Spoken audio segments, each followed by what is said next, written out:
Should you be stepping out of your comfort zone, and should you be trying new things and adding new skills?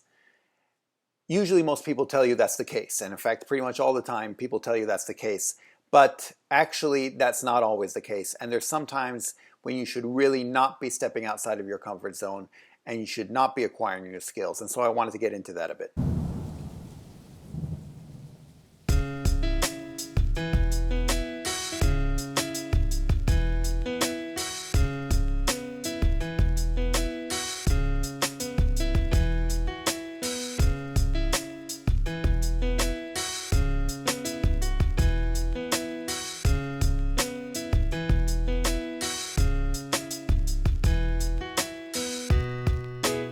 So this happened because recently I was on LinkedIn and I was reading, someone wrote as their update on LinkedIn that they had stepped outside their comfort zone. They were concentrating on certain types of translations and they had received a technical text in a different sort of realm and different industry, let's say, and it was outside of their comfort zone.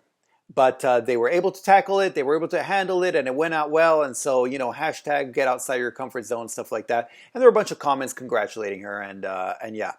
And I remember it kind of sat oddly with me, and it didn't seem right. And it took me a while, because obviously I was like, oh, that's a good thing, that she was able to step outside her comfort zone and it worked out. And so I wanted to get into now, and it took me a while to realize what was wrong with it, and that's what I wanted to get into now. The problem is, first of all, she could have made, there's a lot more chance that she could have made a mistake. And she had just delivered that, so I don't know, maybe later she heard back from the client, but let's assume she didn't hear back from the client and she didn't make a mistake. She actually dedicated a lot of time to it and she was able to do this. It was still not the correct thing to do. And the reason being is that she already had her specialization. It was up there on her LinkedIn profile as her main she had, her specializations, let's say. And so stepping aside from this, she took time and effort and energy away from dedicating herself to what she knows to do something new. Now, if you want to do this in general in life, like if you want to read a new type of book and you're interested about a new thing, then that's great. Absolutely do it. Learn a new language, read a new book, whatever it might be. But when it comes to work, this isn't necessarily the case. When it comes to work, if you have a specialization, if you have something you're good at, then you should not be veering away from this, because this only leads to more chances for mistakes, leads to diluting of your skills and a diluting of yourself. If you're known as a really great legal translator and suddenly you're doing technical texts for, say, in the medical field, then people who hire you, whether they're in the legal field or the medical field, they'll be like, wait a minute, which one is this person really specialized in? And it dilutes your skill set. And I've said this a number of times before, that you should specialize over the medium and long term. And this is precisely what I mean. If you start going into different fields and trying to get out of your quote-unquote comfort zone in this sense, then you will just risk making more mistakes, diluting your brand, so to speak, because diluting what you can offer, and you get paid less in the long term. Because let's face it, if you are an expert in legal translations and everyone's contacting you for legal translations, then over time you can start charging more for legal translations. That's how it works. If you get known as being one of the best in the world at legal translations in your language combination, that's how it works.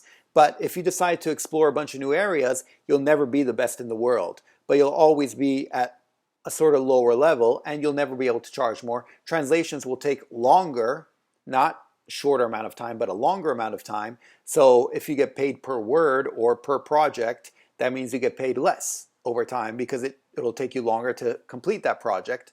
And in general, it's just not a good idea. I've mentioned the analogy before that, like when you're at school, if you're good at math but bad at French, then you should be concentrating more on French to try to get your French back up to that level. But in the real world, or in the working world, I should say, if you're good at something but bad at something else, concentrate on what you're good at, not what you're bad at. Because what you're good at is the one that'll produce more dividends. And the one you're good at is the one you can become great at over time. And try to become great at that rather than becoming good at many different things. And I think this is a mistake that a lot of people are tempted to make because they're told to get outside their comfort zone. And so I want to tell you, don't reach into different verticals just to get out of your comfort zones. Now, if you're doing so out of curiosity or doing so in terms of not your career, but in your personal life, then absolutely fine, do it. But bear in mind what might happen and what you're doing to dilute your offering and your brand, because it can have consequences. So once you found your specialization, once you found what you're good at, try to concentrate as much as you can on that. This is working out. If it's working out, if you're getting clients and you're getting work and you're being able to do the work well, that means it's working out. You know, don't try to go into something new at that point, but try to concentrate more on this and see how far you can take it.